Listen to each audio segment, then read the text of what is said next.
Welcome, curious minds, to another deep dive. Ever stumbled upon a story that's just so wild, so layered with, mystery and adventure, you can't quite tell where fact ends and legend begins? Huh.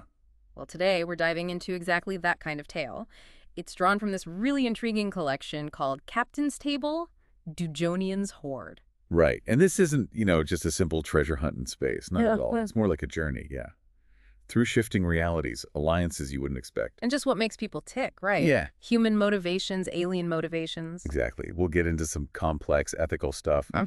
loyalty, and how people find purpose in, well, really unconventional ways. It's a story that definitely challenges perceptions, keeps you guessing. And the setting for all this legendary place called the Captain's Table, but it's not just any old pub, is it? No, not even close. It sort of appears and disappears across the galaxy, like at will. It's this mythical spot where captains, all kinds of captains, share their most amazing, sometimes unbelievable stories. Perfect backdrop for this kind of narrative. Couldn't be better. So our story really kicks off on Matagor IV. Picture this. Captain Jean-Luc Picard, lost in this pea soup frog, as he calls it. Right, with Captain Gleason from the Zukov. Yeah, Neil Gleason. Mm. And they're completely lost, pretty fed up after this strategic conference that was, frankly, useless. Dealing with the fallout from the Federation Cardassian Treaty, the Maquis situation. Mm-hmm. All that mess, post-treaty complications, Maquis, guerrilla tactics. They just want out of there. You can feel the frustration. And Gleason's got an idea at the Captain's Table. Picard's not keen at first, is he? Not at all. He's like, my pub crawling days are well behind me. Plus, he says he has a lot on his mind. Understandable. But Gleason insists he's squinting into this fog, and then, poof. Pretty much, this hand-painted sign just looms up. Gilgal Ivnoei, the captain's table in Matagorn, just appears out of nowhere. Wild. What an entrance, and the door itself. Also weird. Big, rounded, dark wood, brass handle like some kind of horned beast. And inside, it's not what Picard imagined. Not a pub. More like a French country inn, but filled with this incredible mix of species. Some Picard's never even seen before. Music, glasses clinking, chatter, really lively. So Picard, the diplomat, the thinker, gets pulled into the local customs pretty fast. First up, a fencing duel. Yep, with another guy, a swashbuckler type, also named Jean. And it's formal, First blood wins, not just some brawl. How does Picard handle that? I mean, it's unexpected. He's surprised, sure, but the sources say something in him clicks. That bravado of a young cadet wakes up. Ah, a glimpse of the younger Picard. Exactly, and the crowd loves it. They're all about the spectacle. It really shows how this place runs on, well, stories and challenges. After he wins, he gets pulled into this group at a table. Robinson, the big bearded guy. That's him, and he meets Flanar Greenskin, White Tuck Humpock, the Klingon female, Botex, the oily Caxtonian, and Draven, the Rithrian. Quite the crew. And Robinson says something key. We're all captains here, of one vessel or another. That's the rule. That shared status, despite everything else, it must create a unique bond, right? Oh, definitely. It's like this instant understanding. Doesn't matter if you're a Federation, Klingon, whatever, you're a captain. It breaks down barriers. Your rank outside doesn't matter as much as the story you bring. And they do love stories there. There's this nightly storytelling contest. Yeah, and this one character, Kukaval, a poor, benighted sot, tells the same story every night, apparently, with just middling changes. And the others jump in. Hilariously. They interrupt, embellish, like how he supposedly ran into a trainer disturbance and was vulnerable, but then they reveal he had no enemies and got there fine. So it's about the telling, not just the facts. Exactly. It kind of foreshadows everything, how truth can bend, how the story sometimes matters more. They're all participating, making the legend. A good story, even stretched, is gold there. While this is happening, another captain joins them. Looks a bit like Riker, captain of the Calliope. That's the one. And he recognizes Picard immediately. Notes his fame. Which makes Picard initially want to keep his story quiet, but he caves. Why? What changes his mind? He just feels remarkably at ease. Even with the mission, the duel, everything. There's this genuine connection. They're all captains navigating the galaxy. It's a safe harbor, in a way, a place to just share. That pulls him in. And that's where our deep dive really begins. Picard starts his tale. Why is he really there, so far from the Enterprise? It's an eyes-only mission from Admiral Gordon. Find a former Starfleet officer, Richard Brant. But it's not just a rescue, is it? It's tied to something bigger. Dujonian's Hoard. Bingo. Legendary treasure from ancient Habitian tombs on Cardassia Prime. But the real prize inside is Gloria. Gloria. Yeah, this jewel, its properties are like dilithium, but vastly superior. Think about it. Revolutionized starship drives, weapons. Yeah. A total game changer. So the worry is... Mercenaries grab Brant, maybe to find the Hoard, sell the Gloria to the Cardassians. Imagine Cardassian warships with that tech. Even more dangerous. That's the fear. high stakes. So Picard goes undercover, takes Worf. Lieutenant Worf, yeah. Yeah. His tactical officer, Makapar expert. Good choice for backup. And their aliases. Picard is Hill, Worf is Mytok. They cook up this backstory about being drifters. Must be tricky maintaining that cover. Where do they start? First stop, Caliabra Sector, Molassos IV. They meet an informant, Torlith, an Ithnasian with a network. Okay. Torlith points them towards Red Abbey, a transport captain, enigmatic, red hair, languid blue eyes. Picard's reaction. He's skeptical. She doesn't look the part of a veteran transport captain. Even Torlith doubts the Hoard story itself, calls it a one-eyed sailor's tale. So right away there's this feeling of, is this real or just chasing shadows? A tough sell, but they managed to sign on with Abby's crew. Yep, fabricated resumes. Picard notes internally how the captains of the ships they supposedly served on, like the Erenvol and Ferret, are conveniently unavailable. Destroyed, caught smuggling, Or retired Starfleet guys told to play along. Exactly. Starfleet's back in their cover story pretty well. So life aboard Abby's ship, the Daring, what's the vibe? Oh, it's a real mix. Humans, Andorians, Tellarites, Ferengi, Euridians. Yeah. Even a Pandrolite named Corbus, a proper motley crew. And we see some friction early on. Worf and this Corbus. Yeah, a brawl in the mess hall. Klingon temperament meets, well, whatever Corbus is. But Abby shuts it down. Hard. Shows her leadership style. Definitely. Zero tolerance for fighting. Threatens to jettison them. She commands respect even with this rough crowd. It's not Starfleet, that's for sure. Who else is key on the bridge?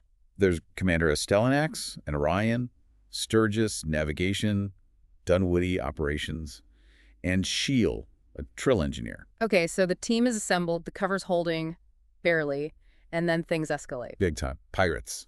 5 ships jump them, led by Marrero Jaya. Wait, Jaya, the former Maquis leader, Picard knows him. Exactly. Huge problem for their cover. Picard and Worf are desperately trying to duck out of view screen range so Jaya doesn't spot them. While they're panicking, how's Abby handling it? Cool as a cucumber. Cool and even, the source says. She defies Jaya, even though she's totally outnumbered and outgunned. Wow. And Worf, he actually cracks a smile, admires her bravado, that Klingon appreciation, Right. makes Picard see her differently too. More respect. But bravado only goes so far. A Cardassian warship shows up, Galler class. Yep. Intercepts everyone. The Daring, the pirates, chaos ensues, space battle. And Picard takes the helm, even undercover. He has to. He pilots the Daring with incredible skill, even though it's, no Enterprise, it's clunky. Shows his commitment, though, to the mission, maybe even to Abby by now. Absolutely. His Starfleet core just kicks in. He's not just Hill in that moment. He's fighting for the crew, including her. Yeah. It shows his duty, but also maybe something more personal creeping in. But the battle, it doesn't go well. Brutal. The Daring takes heavy damage. Shields, weapons, engines, gone. Shield, the Trill engineer, is killed. Tragic. They're just dead in the water. And the Cardassians board. Take everyone prisoner. Game over, it seems. And then we meet the commander, Gul Akor. Tall, gangly, arrogant. That's him. And his first move destroys the Daring. Just That's like it. that. Makes a point. We took pains not to kill any more of your people than we absolutely had to. Chilling. And then the big reveal. Akor addresses Abby. But not as Abby, he calls her. Captain Brant. Whoa! So, Red Abby is... Richard Brant's sister. The very person they were sent to find. Well, her brother. Picard has this massive realization. She's not some shallow fortune hunter. She's brave, determined, risking everything for someone she loves. Changes everything in Picard's eyes, I bet. Completely. Elevates her instantly. She's not just part of the mission. She's a person he deeply respects now. Driven by loyalty. Akor starts the interrogations. Wants the Hoard's location. Abby stays silent. Rock solid. Won't break. Picard. He tells the truth he doesn't know, but refuses defiantly. That actually impresses Abby. But there's always someone who cracks. Sturgis. Yeah, Sturgis is the weak link. Under pressure, he gives up their destination. Hell's Gate. And what happens to him? Does cooperation save him? No. Akor has him tortured and killed anyway. It's brutal. Shows Ekor's sadism and just how ruthless the Cardassians are about getting that Gloria. No mercy. So Hell's Gate, it's not just some dangerous anomaly. No. Abby reveals it's more. A celestial anomaly, yes, turbulence, deadly radiation rumors. but also a dimensional wormhole of some kind. A wormhole. Uh-huh. And beyond it, that's where Dujonian's Hoard is, on the other side. How did her brother figure out how to get through? He discovered you have to enter it under absolute minimum power, basically coasting through on momentum. Yeah? Any significant power signature and, well, poof. Incredible. Dangerous. So, Picard and Abby, they've both been deceiving each other. How does that play out now? They talk, admit the deceptions, but instead of driving them apart, it actually creates a deeper bond. Understanding, respect. They're stuck together, facing the same threat, even if their reasons differ. It's a fragile alliance, maybe, but it's real, built on the shared danger and newfound honesty. But they're still prisoners on a Cardassian ship. Seems hopeless until Until the ship gets rocked. Suddenly jolted, power fails, klaxons blare. an attack. Picard figures out fast. They're under attack. Gives them a sliver of a chance. They force open the cargo bay doors. And the group splits. Yeah. Corbus and his pals go looking for escape craft. Standard survival instinct. But Picard, Abby, Worf, the others, they aim higher. Strategy. They have to fight their way through the ship. Tense journey through the corridors. Fighting Cardassian guards. And they lose Estellanax, the Orion commander. Another casualty. But Picard's mind is working. He sees an opportunity in the chaos. Always the strategist. He realizes the attackers are Romulans. They want the Hoard, too.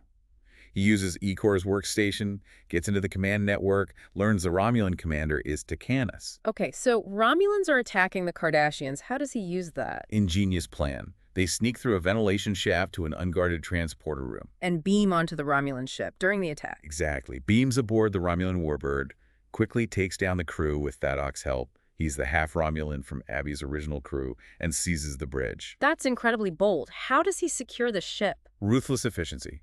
Gets on the intercom, gives the remaining Romulans a choice. Take shuttles or life pods or suffocate when he cuts life support. Wow. That's harsh for Picard. Desperate times. He even beams unconscious Romulans onto the departing escape craft to speed things up. It's pure pragmatism. Survival and mission override standard protocols here. He's pushed to the limit. So they have a ship, a Romulan warbird. Abby takes the helm, Card assists, and they set course for Hell's Gate. Picard has a moment reflecting on the ship's design echoes of the old Romulan-Klingon alliance, and even Thadok's past, being scapegoated once, grounding the crazy situation in his own experience. And Hell's Gate, they use Brant's method. Minimum power. Coast right through, it works. The description is amazing, this cylinder of midnight blue and neon green and rich umber. Visually stunning, incredibly dangerous. What about those pirates who are following them, Decrefith? Vanished. Gone. Maybe the wormhole got them, maybe they chickened out, who knows? They're through. In an unfamiliar part of space. And they find out more about what's going on here, this new regime, the Abanari. Worf gathered intel. The Abanari. Intensely lawful, oppressive. They have this savage past, then these lawmakers took over, started colonizing, spreading their gospel of law. Very controlling. How does Richard Brant fit into this? Turns out, after smuggling for the Maquis, he stumbled through Hell's Gate by accident, saw the Abanari tyranny, and joined the rebels fighting them. Ah, so that's why he needed the Hoard. He found it, yeah, and started using the Gloria to power the rebellion's ships. His attempts to recruit more help back through the wormhole led to him getting nabbed by those mercenaries. It all connects. And they finally find the Hoard itself. They do. In this low-ceiling cavern, priceless jewels, goblets, armbands shimmering with Gloria, breathtaking, but also, a historical treasure, a window into the minds of the ancient Habitians. But the rebels aren't just staring at it. No, they're using it, practically, taking only what they need to keep their ships running for the long fight. It's not just treasure, it's fuel for freedom. And Picard asks for a sample. Just one gem for the Federation to study, a symbolic request, acknowledging his Starfleet duty while being this temporary ally. But peace never lasts long in these stories. The Abanari attack the rebel base. Yep. Big fleet shows up. Uh-huh. Richard Brant's forces are badly outmatched. Abby turns to Picard, pleads with him to command the Romulan warbird. The ultimate test for him, isn't it? Starfleet duty versus this. Absolutely. Huge internal conflict. Starfleet rules versus seeing this tyranny firsthand. Yeah. His connection to Abby, the rebels' cause. What does he choose? He chooses to fight. The sources say not just as an officer, but as a man, driven by a moral imperative that goes beyond the rulebook. Sometimes you have to decide what's right in the moment, Powerful choice. But the battle gets complicated fast. Betrayal on the bridge. Corbus confronts Abby. Yeah. Demands the Hoard, attacks her. Picard steps in. instantly. Uses a Mokbar move learned from Worf, remember takes Corbus down. Just then, this red beam hits Corbus. Fatal. Chaos. Where did the beam come from? Unclear in the chaos. Maybe stray fire, maybe something else. But the immediate threat is the Abenari fleet closing in. The Romulan ship is taking damage. Heavy damage. Losing people, like Assad. Shields, critical. They can't win a straight fight. So Picard needs another gambit. A desperate one. The self-destruct. The Klingon device he disarmed earlier on the Warbird. He reactivates it. Why? The plan is to let the Abenari fleet get really close, then blow the Warbird, catching them in the blast. It's incredibly risky. Setting it amidst smoke, hull breaches. Tense. There. Super tense. They barely make it. Beam off just as the Warbird explodes in this blinding burst of white light. Takes the whole Abenari fleet with it. Incredible. What's the aftermath? Survivors recover on a mercenary ship. Picard and Abby are injured, and during this time you see this deep care develop between them. It's quiet but profound. But Abby makes a choice. She decides to stay. With her brother, with the rebels, fight the Abenari. She calls it a second chance to do some good. Thadak and Dunwoody stay too, finding a new cause. Finding purpose in an unexpected place. Exactly. Abby's treasure wasn't the Gloria ultimately. It was finding this fight, this new life, this connection. A powerful arc for her. And the farewell with Picard. Bittersweet. She asks him to stay, make their hell of a team permanent. He can't. Duty calls. He refuses silently, understands his path is different. So he leaves with Worf, just a replica Gloria gem as a souvenir. Yeah. And he reflects, right. Abby found her treasure purpose, but he lost one, that deep connection, that unique adventure. He knows he might never see its like again. Which brings us back full circle. To the captain's table, Picard finishes his story. And the other captains. They're amazed, skeptical, but they kind of love the mystery. Hompak, the Klingon, doubts. But Robinson says never to know if Hell's Gate really exists, or the lovely Red Abbey. He calls the not knowing an enhancement. Like with Cookerville's story earlier. The experience, the telling, matters as much as the absolute fact. Precisely. Gleason reappears, that he'd been off catching up with someone. Picard, initially annoyed, admits the whole thing, the story, the duel actually helped. Lightened his burdens. Yeah. He says even with a lot on his mind, it isn't weighing quite as heavily.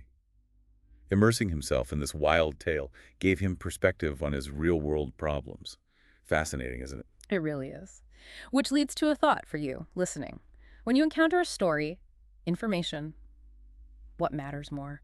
Knowing every single fact is true, or the impact it has, the perspective you gain from the journey. Right. How do you weigh that certainty against the lived experience, the feeling, the maybe? Something to mull over, perhaps, about the stories we tell ourselves and the ones we hear.